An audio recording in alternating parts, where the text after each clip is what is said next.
सब लोग जो जो खड़ा है पहले बैठ जाइए। मेरे भाई बैठ जाओ, कुर्सी पर बैठ जाओ। अरे कुर्सी के लड़ाई का अब कुर्सी छोड़ के रवा खड़ा हो जाता है। नेता लोग एक बार कुर्सी पर बैठ जाता है तो उठता ही नहीं। और जनता पूर्वक को देखिए कुर्सी मिला है छोड़ के खड़ा हो गया। भाई कुर्सी बैठो, और जिसको कुर्सी नहीं है आप पीछे हो जाइए, बीच में मत पूछिए। भैया हाथ जोड़ रहे हैं, आप पीछे से पीछे हटिए, बीच से आप लोग हटिए, इधर आ जाइए। बैठिए बैठिए, सारे लोग कुर्सी पर बैठ जाओ। अब जनता के कुर्सी पर बैठे के समय आवता, सब लोग कुर्सी पर बैठिए, कोई खड़ा नहीं रहेगा। गरीब आदमी खड़ा नहीं रहेगा, नेता लोग को खड़ा कराएंगे। भाई बीच में जो लोग है हाथ जोड़ रहे हैं, आप लोग से किनारे हो जाइए, हाथ जोड़ रहे हैं किनारे होइए। तो हिंदी में बोले कि भोजपुरी में? भोजपुरी में कि हिंदी में? तो एक बार जरा परसा की धरती पर अपने माँ बाप और अपने पुरखों की जमीन के लिए, बिहार के सम्मान के लिए, बिहारियों के सम्मान के लिए हम लोग नारा लगाएंगे। हम बोलेंगे जय बिहार, और सबके बोले के बाद जय जय बिहार, जय बिहार। जय ना बोलो झारखंड में रहता है, न मानोगे भाई? पूरा ताकत से बोलिए जय बिहार, जय बिहार। हमरे नाम है प्रशांत किशोर, हम नेता ना है। रउआ सब आइल बानी जा, सब आदमी इतना गर्मी में ई समझ के कि कोनो नेताजी यहाँ प्रशांत किशोर नया दल बनैले बाड़ा, जेकर नाम बा जल्द सुराज। एकर चुनाव चिन्ह स्कूल के बस्ता। आ नेताजी कहियन कि सब लोग बस्ता पर वोट दो जा, तो हम आवल जाई तो परसा के, छपरा के, बिहार के विकास कइल जाए। तो भैया ये सब बात ना होई जा, हम वोट ना मांगी। रउआ सोच के आइल बानी कि नेताजी वोट मांगी हम आ कहियन कि हम राउर नली गली बनवाई, रउआ के राशन कार्ड दिलवाई। तो भाई हम नली गली ना बनवाई, राशन कार्ड भी नहीं बांटते हैं, आपका कोई मदद भी नहीं करेंगे। ये मछली बांटने का अभियान नहीं है, आपको मछली मारने सिखाने का अभियान है। हम वोट ना मांगी। वोट क्यों नहीं मांगते हैं? ए भाई वोट मांगे वाला तो हर 1-2 बरिस में कोई ना कोई रउआ यहाँ आवते बा। जे आइल ये कहलस कि हमरा के वोट दे दो, हम आइल न तो तहार सब कामे हो जाए। ये सुन के जीवन भर से हम रउआ वोट देले जाता नहीं जा। पहले 40-45 बरिस तक हमने के कांग्रेस के जितैनी जा, फिर 15 बरस गरीब के बेटा लालू जी के राजा बनावल गई। अभी 20 बरिस से नीतीश बाबू कुर्सी पर बैठल बाड़न। दिल्ली में हमने के मोदी जी के भी जिता के देख लेनी जा। राउर जिंदगी, राउर लइकन के जिंदगी ना सुधर तब आइल बाड़न कोनो प्रशांत किशोर। रउआ हमार बात सुनब, हमरा पर भरोसा करके हमरा के वोट दे, तो एकर का गारंटी बाकी जीतला के बाद हम रउआ संगे धोखा ना करब। ए भाई वोट से पहले तो सब बढ़िया बतियावेला, वोटवा के बाद आपका गला काटता है। इसीलिए हम वोट नहीं मांगते। लेकिन अभी 15 मिनट में रउआ सबके एगो रास्ता बताई, गरीबी से निकले के रास्ता। वो रास्ता अगर रउआ सीख ली तो फिर जकरा के मन होके ओकरा के वोट दे दी। वोट जकरा के निमन लागे ओकरा के दे दी। लेकिन जो रास्ता अभी जा बताई वैसे वोट दे, तो और कुछ होके चाहे ना, आप सभी के लिए, आपके बच्चों के लिए इसी परसा में, यही सारण बिहार में बढ़िया पढ़ाई और रोजगार का व्यवस्था निश्चित तौर पर हो जाएगा। और अगर ना होके तब मुखिया जी के ना, विधायक जी के ना, सांसद मंत्री का नहीं, अपना बेटा, अपना भाई प्रशांत किशोर का गला पकड़िएगा। अब भाषण हो गई खत्म। अब गरीबी से निकले के रास्ता के पढ़ाई होई शुरू। अब जितना देर पढ़ाई होई 15 मिनट लागी, 15 मिनट लागे के बाद भैया अब कोई आपस में बात ना करी, कोई ताली भी ना बजाई, नारा भी ना लगाई। सब आदमी अभी 15 मिनट में अपने आंख के सामने देखिए कि आपके गरीबी का, बदहाली का कारण क्या है और इससे निकलने का रास्ता, उपाय क्या है। ठीक अगर बुझाई तब 15 मिनट के बाद जनसुराज के हाथ पकड़ ले, और ना बुझाई थी तो जैसे जिंदगी चलता वैसे चलाई। अब भाषण खत्म, रउआ से 3 को सवाल पूछो। हर आदमी के वो अपना जगह से ही हाँ या ना जोर से बोले के बाद जवाब देते समय हाथ उठावे के बाद, हाथ काहे उठावे के बाद, सब गरीब से गरीब आदमी को समझना है हाथे में सब दम बा, एकरे में खेला बा। यही हाथ से जेकरा के रउआ बटन दबा दे उहे राजा बन जाए। लोकतंत्र में सबसे ज्यादा ताकत आपके गरीब के हाथ में है। जिसका बटन दबाइएगा वही राजा बनेगा। तब रास्ता रउआ के सिखाई कि कैसे बटन दबावे के बाद कि गरीबी खत्म हो। तो सब आदमी एक, अब आपस में बात मत कीजिए, गर्मी लागत बिना नहीं खे हाथे के। यही गर्मी में 50 लाख बिहार के लड़का रउआ घर के सवांग, बेटा, पति किसी फैक्ट्री में जाके अपना हड्डी गला रहा है, मजदूरी कर रहा है, अपना पेट काटता है कि घरे 6,000 8,000 भेजो तो बाल बच्चा कहीं हो। और रउआ 15 मिनट गर्मी लागत तो उहा पो में भइल बानी। गर्मी बर्दाश्त कीजिए, गरीबी से निकलना है तो गर्मी बर्दाश्त कीजिए। 15 मिनट में रास्ता सीख कर जाइए। सब लोग सोच कर बताइए, आपके गांव पंचायत में और कुछ हो या न हो, आप सभी के लिए, आपके बच्चों के लिए बढ़िया पढ़ाई या रोजगार का व्यवस्था होना चाहिए कि नहीं होना चाहिए। सबके हाथ ना उठल, हाथ उठा कर बोलना है, होके के चाहिए कि ना होके के चाहिए। पढ़ाई रोजगार होना चाहिए कि नहीं होना चाहिए, होके के चाहिए। अरे भाई, ऐजा परसा के आदमी कितना समझदार बाबा। हम ना रउआ के सिखाई नहीं। आप चाहे पढ़े लिखे हैं या अनपढ़, अगड़े हैं या पिछड़े, हिंदू है या मुसलमान, अमीर है या गरीब, महिला है या पुरुष, सबने कहा कि ना भैया और कुछ होके चाहे ना, लेकिन हमनी के लइकन के, हमनी के पढ़ाई और रोजगार जरूर होके के चाहे। इतना बात तो सबके बुझाता कि अगर आपके बच्चे के लिए, आपके लिए बढ़िया पढ़ाई रोजगार हो जाए तो कोई मुखिया बनो, कोई विधायक बनो, लालू बने, नीतीश बने, मोदी बने, प्रशांत किशोर बने, अगर आपके बच्चे के लिए बढ़िया पढ़ाई रोजगार हो जाए तो आपका जीवन सुधर जाएगा। ये बात पहले से सबके मालूम बा, फिर इतना दुर्दशा काहे बा अभी हम दिखावत नहीं। सब आदमी एक बार अपने अपने बच्चों का चेहरा याद कीजिए। सब आदमी अपन अपन लइकन के चेहरा याद कर लीजिए और अपना लइकन के नाम पर एक बार ईमानदारी से बताइए, आप में से किसने जीवन में एक बार भी अपने बच्चों के पढ़ाई रोजगार के लिए वोट दिया है? देखिए, चुप बुझाता कि करेंट मार दे। कितना जोर से बोलनी, हाँ ए भैया पढ़ाई और रोजगार होके के चाहिए।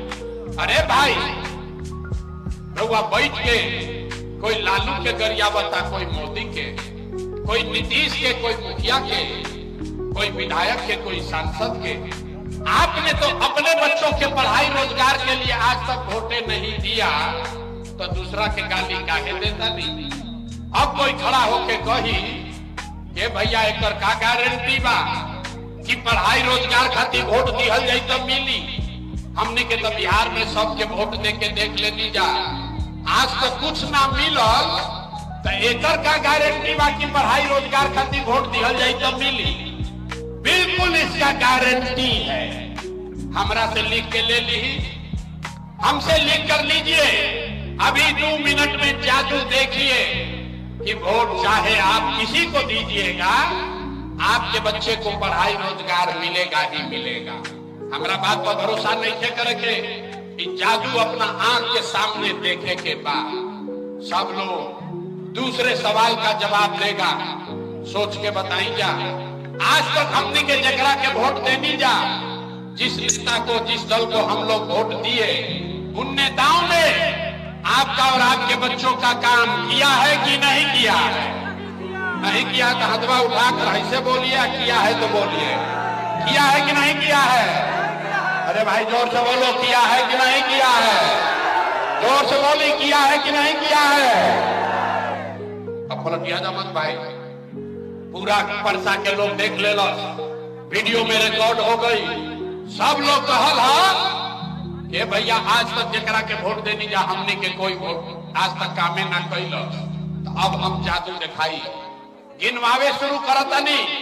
सही बात बोलो तो जोर से सबके हाथ उठा के हाँ बोले के बाद, गलत बोला तो ना बोल दे। 2 मिनट में बात खत्म हुई।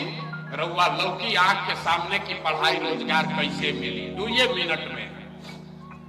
सारे लोग पूरे बिहार में, छपरा में, परसा में, जितना आपने जा आयल बालन, बहुत सारे लोगों ने 5 किलो अनाज के लालच में मोदी जी को, भाजपा को वोट दिया है।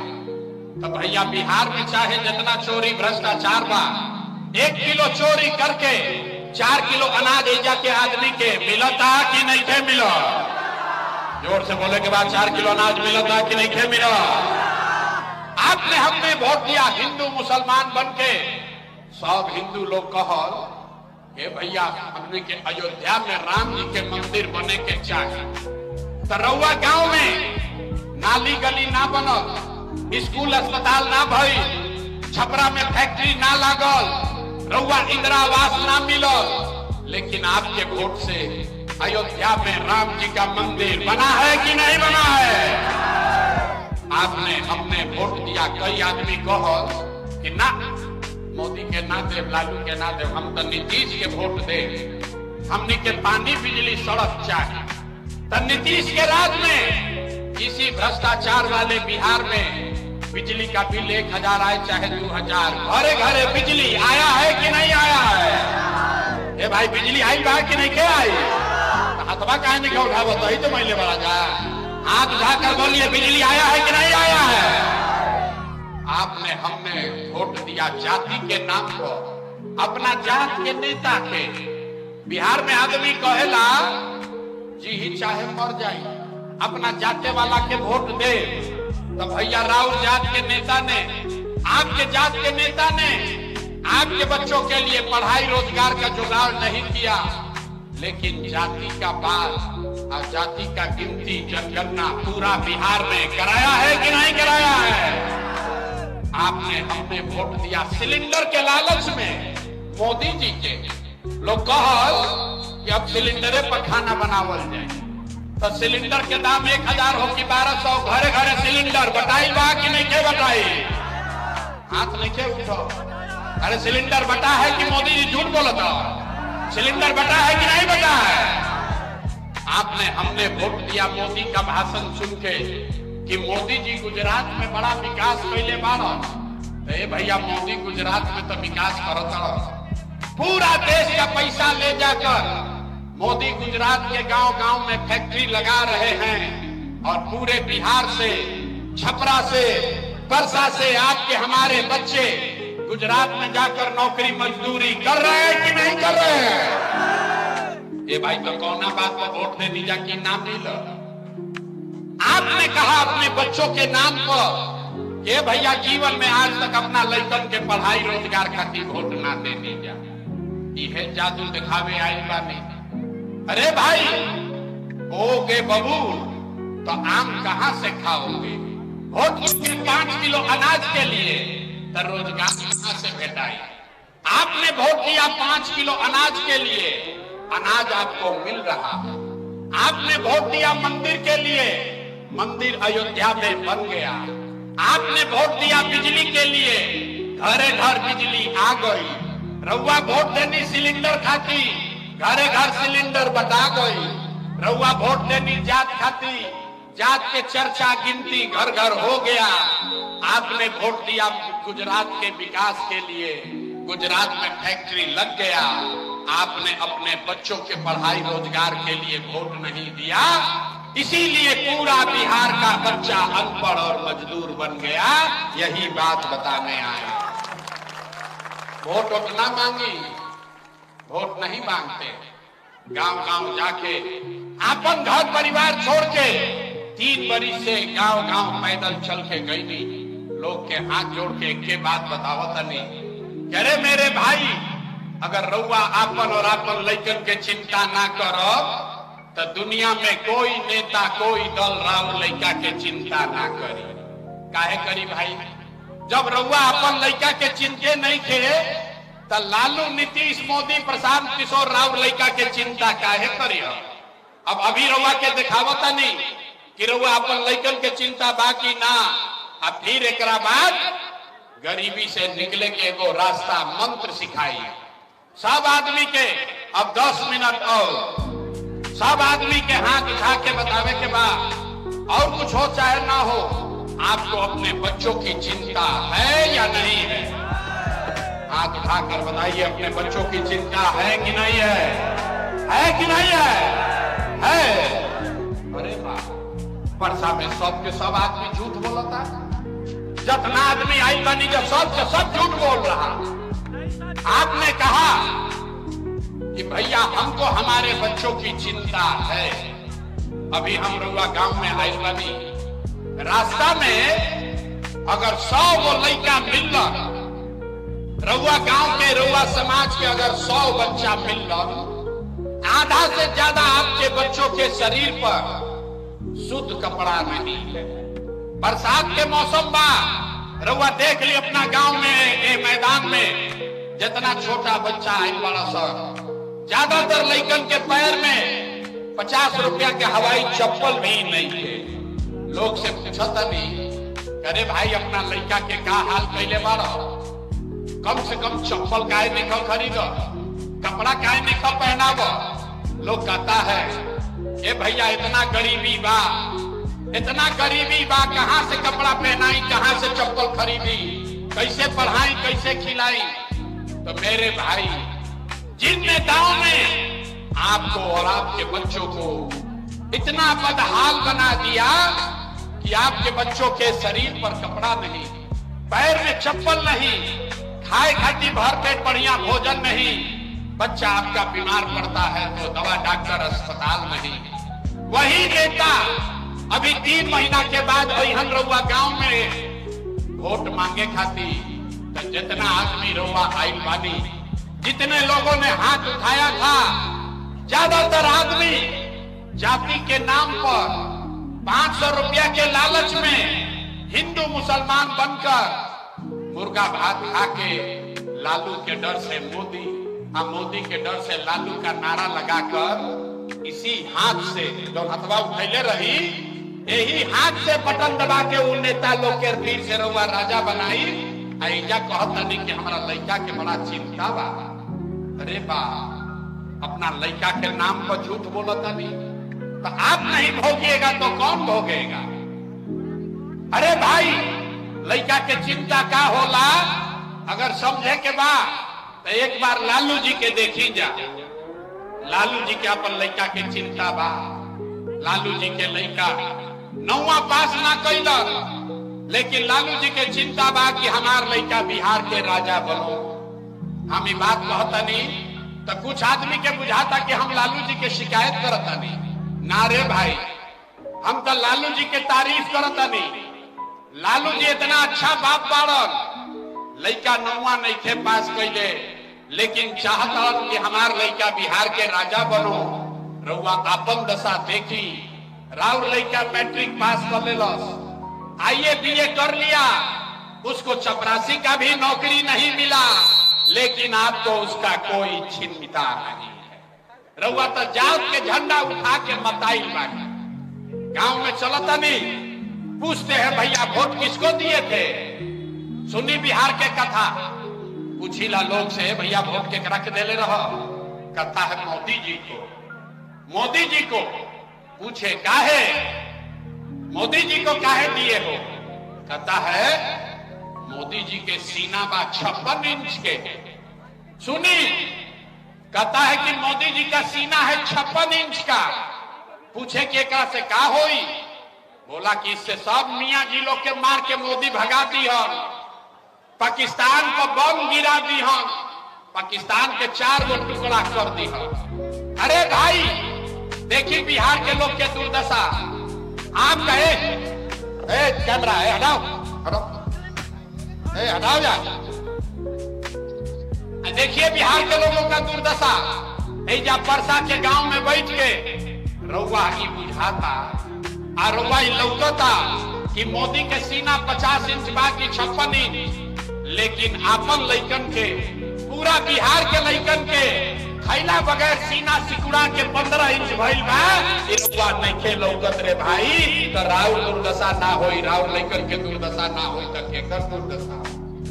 बिहार में आदमी के सुधारई के नहीं थे, बिहार में आदमी के सुधारई के नहीं थे। 5 बरिस से जो आदमी नरक में जियता, जहां जाई ए भैया इधर तो पढ़ाई नहीं थे, ए भैया खाए के नहीं थे, ए भैया रोजगार नहीं थे, नली गली नहीं थे, बड़ा भ्रष्टाचार बा। जैसे ही वोट आवता तो सब बात भुला जाए। वोट के दिन ए भैया हमारा जात के खड़ा बा, चलो ओकरे के वोट दिया। वो आदमी नेता चोर है, बदमाश है, डकैत है, आपका और आपके बच्चों का लूट कर ले गया है, लेकिन अपना जात का होगा तो उसी को वोट देगा। तो कैसे सुधार होगा? आदमी कहता ना रे भैया बुझा कोई, अब तक विकल्प ना रहे, अब रउआ आइल बानी, रउआ आगे आगे चली, आप बिहार को सुधारिए, हम लोग सब आपका मदद करेंगे। हम रउआ के हाथ जोड़ता नहीं, हमको आपका मदद नहीं चाहिए। अरे भाई एगो प्रशांत किशोर के छोड़ी, अगर 10 को प्रशांत किशोर आ जाइहन तब भी बिहार नहीं सुधरेगा। जब तक आप लोग नहीं सुधरिएगा तब तक कोई बिहार को नहीं सुधार सकता है, कोई सुधारिए ना सके। अरे जब तक रउआ ना सुधरत तो बिहार के सुधार। यही से रउआ के एगो रास्ता अभी बताइए, सब आदमी ये रास्ता और मंत्र सीख कर जाइए, और दिवाली और छठ के बाद आपका जीवन सुधरेगा। सब आदमी एक संकल्प लीजिए, अब की हाली जब वोट देवे जाइए तो एक संकल्प लेके जाइए। जिन नेताओं ने बिहार को लूटा है, जिन नेताओं ने आपके बच्चों का ये दुर्दशा किया है, आपके पेट पर लात मारा है, बिहार के बच्चों को अनपढ़ मजदूर बनाया है, वो चाहे आपके जाति का हो या धर्म का, दल का हो या गांव का, उसको वोट नहीं देना है। तो अगर सब लोग सहमत होके तो हाथ उठाई जा, घरे जाए से पहले सब लोग हाथ उठाकर बोलिए, जिन नेताओं ने बिहार को लूटा है उसको वोट देना है कि नहीं देना है? ना भाई आवाज ना है। जिन नेताओं ने बिहार को लूटा है उसको वोट देना है कि नहीं देना है? रउआ जाति के हो हम दे कि ना दे? अरे भाई हिंदू मुसलमान करेगा, दीजिएगा कि नहीं दीजिएगा? 2000 रुपया ला के दी हम तो दे कि ना दे? ना दे? ए भाई जोर से बताओ, 2000 रुपया देंगे पैसा, वोट दोगे कि नहीं दोगे? नहीं दीजिएगा। हम तो जानत नहीं कि परसा के आदमी समझदार बा, बड़ा बुर्बक बा। अरे पैसा दी हम तब पैसा लेवे के बाद, काहे लेवे के बाद समझ लो। ए भाई सब लोग पहले बात समझ लीजिए, पैसा नेता ला कर देगा, पैसा लेना है, काहे लेना है? आप बताइए, 5 बरिस राशन कार्ड बनाने में आपसे घूस लिया है कि नहीं लिया है? सबके बोले के बाद घूस लागल बा कि नहीं लागल? जाति प्रमाण पत्र बनावे में पैसा लिया है कि नहीं लिया है? थाना में पुलिस वाला घूस ले रहा है कि नहीं ले रहा है? बिजली के बिल ज्यादा आवता कि नहीं आवत? ए भाई बिजली के बिल ज्यादा आवता कि नहीं आवत? ब्लॉक में सीओ वीडियो लूट रहा है कि नहीं लूट रहा है? पूरा परसा के गांव में 100 रुपया के शराब 300 रुपया में बेचा था कि नहीं के बेचा? सब लोग महिला लोग बताइए, शराब बिक रहा है कि नहीं बिक रहा है? अरे भाई, तो 5 बरिस हमनिए के पैसा लूट के ले गया, वही में से ला के 1000 रुपया देगा, तो अपने पैसा लेवे के बाद, लेकिन पैसा लेने के बाद एक मंत्र, एक संकल्प याद करना है, गरीबी से निकलने का मंत्र क्या है? इस बार जब रउआ वोट देवे जाई तो एक संकल्प लीजिए, जीवन में एक बार वोट, किसी नेता के लिए नहीं, किसी दल के लिए नहीं, नाली गली के लिए नहीं, 5 किलो अनाज के लिए नहीं, अपना जात के लिए नहीं, हिंदू मुसलमान के लिए नहीं, मंदिर मस्जिद के लिए नहीं, लालू नीतीश मोदी प्रशांत किशोर के लिए नहीं, जीवन में एक बार वोट। सब लोग संकल्प लीजिए, जीवन में एक बार वोट अपने अपने बच्चों के लिए देना है, अपने बच्चों के पढ़ाई और रोजगार के लिए देना है। ताली नहीं के बजावे के, ऐसे जान ना छूटी। हाथ उठाइए और बताइए, हर आदमी को हाथ उठाना है और बताना है वोट अपने बच्चों के लिए देना है कि नहीं देना है। अपना लइकन खातिर वोट देवे के बाद कि नहीं देवे के, अपना लइकन खातिर देवे के बाद कि जात खातिर देवे के बाद। आधा आदमी के ना बुझाई, आधा आदमी के ना बुझाई के भैया लइका के वोट देवे से का होई, हमरा से अब जादू देखी, जादू नंबर 2, वोट देवे से का होई, हम बताओ तानी का होई।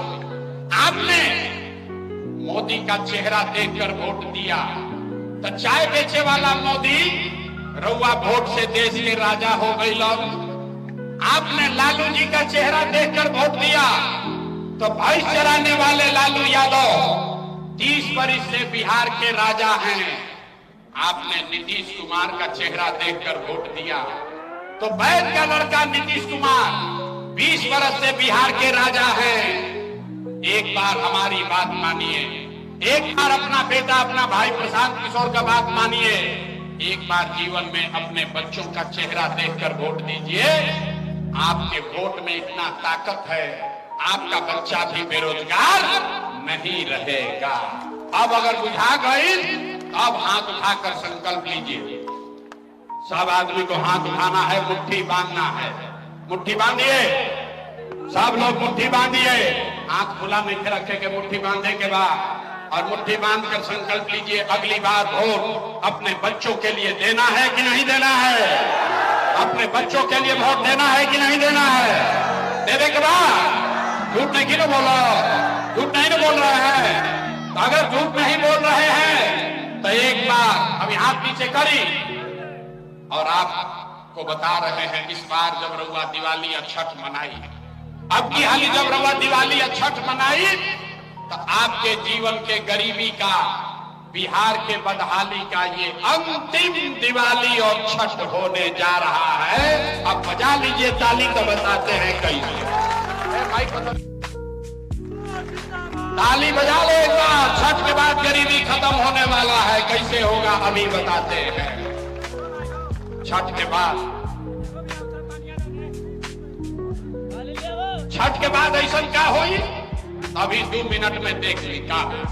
छठ के बाद अगर आपने अपने बच्चों के लिए वोट दिया, रउआ अगर अपना लइकन खातिर वोट दे दी तो छठ के बाद नाली गली बनो चाहे मत बनो, स्कूल अस्पताल जब सुधरी तब सुधरी, लेकिन साल भर के अंदर जितना रउआ घर के सवांग गई बारन बाहर मजदूरी करे, जो बच्चे आपके यहाँ पढ़ लिख कर बेरोजगार बैठे हैं उसको नौकरी मिले या न मिले, लेकिन सभी के लिए कम से कम 10 से 12 हजार रुपया के रोजी रोजगार के व्यवस्था ये बिहार में करके दे दिहल जाई। होके के चाहिए कि ना होके के चाहिए? होके के चाहिए। अगर सबके 10-12 हजार के रोजी रोजगार हो जाए तो गरीबी कम होई कि ना होई? जोर से बोलो भैया, होगा कि नहीं होगा? जोर से बोली होई कि ना होई? तो प्रशांत किशोर के बेटा के तिलक ना हो, अब अगर बुझा गई तो गाँवे जाए के बाद और अपना पति के अपना बेटा के, भाई के, भतीजा के बतावे के बाद फोन करके, ए बचवा, ए बचवा, अब की हाली जब दिवाली या छठ में तू घरे आईब, याद रखो, ए बचवा, अब की हाली दिवाली या छठ में जब घरे आईब तो फिर जीवन में कभी 10-12 हजार रुपया के रोजी रोजगार खातिर अपन घर परिवार, गांव, छपरा, बिहार छोड़ के बाहर ना जाए के पड़ी। सब लोग को मंजूर है? सबके मंजूर बा? दूसरा संकल्प, जेकर जेकर उम्र 60 वर्ष से ज्यादा हो गई, अब वो मजदूरी ना कर सके, नीतीश कुमार ओकरा के 400 रुपया दे तड़न पेंशन के नाम पर भी। तो तय हुआ कि दिसंबर के महीना से, कार्तिक महीना से, छठ के 1 महीना बाद 60 वर्ष से ज्यादा उम्र के हर महिला पुरुष को 400 रुपया का भीख नहीं, 1100 रुपया का पेंशन नहीं, कार्तिक महीना से सबके 2000 रुपया महीना का पेंशन सम्मान राशि जरूर दिया जाएगा। ओके के चाहिए, होना चाहिए। तीसरा और अंतिम संकल्प, 10-12 हजार के रोजी रोजगार हो जाई, बूढ़ आदमी के 2000 रुपया मिले लगी, उसे जीवन ना सुधरी। जीवन तब सुधरी जब राउर लड़का बात नाती पोता पढ़ लिख के अफसर बनी है। तो जब अब की हाली छठ के बाद अगर आपने अपने बच्चों के लिए वोट दिया तो फिर छठ के बाद गरीब के पास ये अवसर होगा कि आप अपने बच्चे को, अभी गरीब के लड़का जाता सरकारी स्कूल में पढ़े, वो पढ़त नहीं थे, खिचड़ी खैलस घरे आ गई। तो तय भाई कि दिसंबर से गरीब के पास ये अवसर होगा, आप अपने बच्चा को प्राइवेट अंग्रेजी स्कूल में भेजिए। जब तक सरकारी स्कूल ना सुधरी तब तक आ रहुआ अपना लड़का के प्राइवेट स्कूल में भेजी, स्कूल भेजे के खर्चा और फीस सरकार के ओर से भरल जाई, ताकि गरीब से गरीब का बच्चा भी अंग्रेजी स्कूल में पढ़ सके। होके के चाहिए कि ना? होके के चाहिए। अब इतना देर पढ़ा लेनी, अब परीक्षा दी ही जा। सब आदमी परीक्षा दे के तो अब घरे जाई। सब लोग को बताना है आपको 5 किलो अनाज चाहिए कि रोजगार चाहिए। हाथ उठा के बोले के बाद कहने में बिहार का आदमी ना सुधरी। हाँ अरे भाई हाथ उठाकर बोलो, 5 किलो अनाज चाहिए कि रोजगार चाहिए? जात चाहिए कि अपन लड़कन के पढ़ाई चाहिए? पढ़ाई चाहिए कि जात चाहिए? लालू नीतीश मोदी के राज चाहिए कि जनता के राज चाहिए? ए भाई, जरा लालू चाहिए लालू बोलो, जरा मोदी चाहिए मोदी बोलो। झूठ बोलिएगा पकड़ा जाइए। सोच कर बोलिए, लालू नीतीश मोदी का राज की जनता का राज। देखा कितना से हाथवा नहीं खन उठाव, सोचता हम काहे बोली, हम सुधर, हम ना सुधर, पूरा बिहारों के ना सुधरे थे। हाथ उठाकर बोलिए, लालू नीतीश मोदी का राज की जनता का राज। लालू नीतीश मोदी का राज की जनता का राज। झूठ नहीं ना बोले, जांच ली। अब परीक्षा दे देनी, अब एक जांच हुई, सब लोग सोच के बताई जा, नीतीश कुमार रहियन आ कि जइयो? ए भाई सब लोग बोलो नीतीश को रखना है कि हटाना है? सबके बोले के बाद नीतीश को रखना है कि हटाना है? जोर से बोलिए, नीतीश को रखना है कि हटाना है? आवाज नहीं आया। नीतीश कुमार को रखना है कि हटाना है? नीतीश को रखना है कि हटाना है? अब मोदी आइयो, अब मोदी अहन कहन कि सब लोग नीतीशे के वोट दे दो, तो दिया ही ना दिया ही? अच्छा इतना पूर्वक बुझत है, हमारा पास अल तो कल ना दिया ही, काले मोदी अहन तो मोदी मोदी करके जाओगे। अभी अब जादू नंबर 3 देखिए, अंतिम जादू कि मोदी के काला पर वोट दिया कि ना दिया, अभी तय हो। सब आदमी सोचकर बताइए। सबके अंतिम सवाल भाई, वोट बिहार के तो फैक्ट्री कहां लागे के चाहिए, बिहार में कि गुजरात में? सवाल पहले सुन लो भाई, सब लोग सुनकर बताइए। वोट बिहार का तो फैक्ट्री कहां लगना चाहिए, बिहार में कि गुजरात में? सबके बोले के बाद बिहार में कि गुजरात में? बिहार में कि गुजरात में? आवाज में क्या हो, बिहार में कि गुजरात में? बिहार में कि गुजरात में? अच्छा तो जे मोदी के वोट देने वाला जा, सब लोग बताओ 15 बरिस में मोदी ने फैक्ट्री कहां लगाया? बिहार में कि गुजरात में? मोदी फैक्ट्री कहां लगाई? बिहार में कि गुजरात में? देखा जो मोदी के वोट देने बा छुपाइल बा, डर के मारे बोलत नहीं खन जा। अरे भाई बोलो, मोदी ने फैक्ट्री कहां लगाया? बिहार में कि गुजरात में? बिहार में कि गुजरात में? ये मंजूर है? वोट लीजिएगा, बिहार में फैक्ट्री लगी, गुजरात में मंजूर बा? मंजूर है तो मोदी कहने पे वोट दीजिएगा। हाथ उठाकर बोलिए, मोदी कहने वोट दीजिएगा। हाथ उठाओ भाई, जो खड़ा है उनको उठावे के बाद देखो तनी हाथ उठाइए और बताइए मोदी कहने वोट दीजिएगा। जोर से बोलिए, मोदी कहने वोट दीजिएगा। अब मोदी कहला पर वोट दे तो गुजरात में लड़का जाके मजदूरी करिए सन तो पाप रउए सर पर लागी। अब मोदी के कहला पर वह वोट ना दे तो नीतीश कुमार तो गई रैयन की जय हो। ए भाई जोर से बोलो, रैयन की जय हो। नीतीश कुमार रैयन की जय हो। हाथ उठाकर टाटा बोलिए नीतीश कुमार को। ए भाई नीतीश कुमार रैयन की जय हो, रैयन की जय हो। अरे हथवा हिलाकर बोलो, नीतीश कुमार के बुझात देखे आजकल। हाथ उठाकर बोलिए, नीतीश कुमार रैयन की जय हो, रैयन की जय हो। जय हान कैलन कैलन नीतीश कुमार बच गई लालू के ललटे। अब भाई अब देखा ललटेन वाला के बारी आ गई। अभी मोदी के कहनी है तो बड़ा मजा आई लो।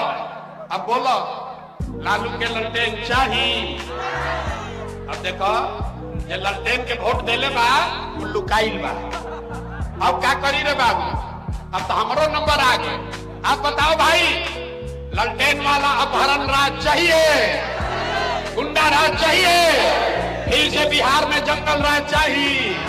हाथ में क्या उठाओ, हाथ उठा के बोले के बा लालू का ललटेन चाहिए, ललटेन वाला जंगल राज चाहिए। हाथ उठाकर बोलिए सबको, लालू को वोट देना है, ललटेन के वोट देवे के बाद जरा देवे के बाद देखिए हाथ कैसे लुकैले बा। हाथ में नीचे करके हाथ ऊपर करके बताओ, लालू को ललटेन को वोट देना है कि नहीं देना है? नहीं देना है, नहीं देना है ना? झूठ नहीं ना बोल रहे हैं? तो लालू नीतीश मोदी तीनों चल गए तक के बचा। प्रशांत किशोर गैलन तेल ले ले, मतलब अभी लालू से ठगैल, नीतीश से ठगैल, मोदी से ठगैल, प्रशांत किशोर से ठगैब?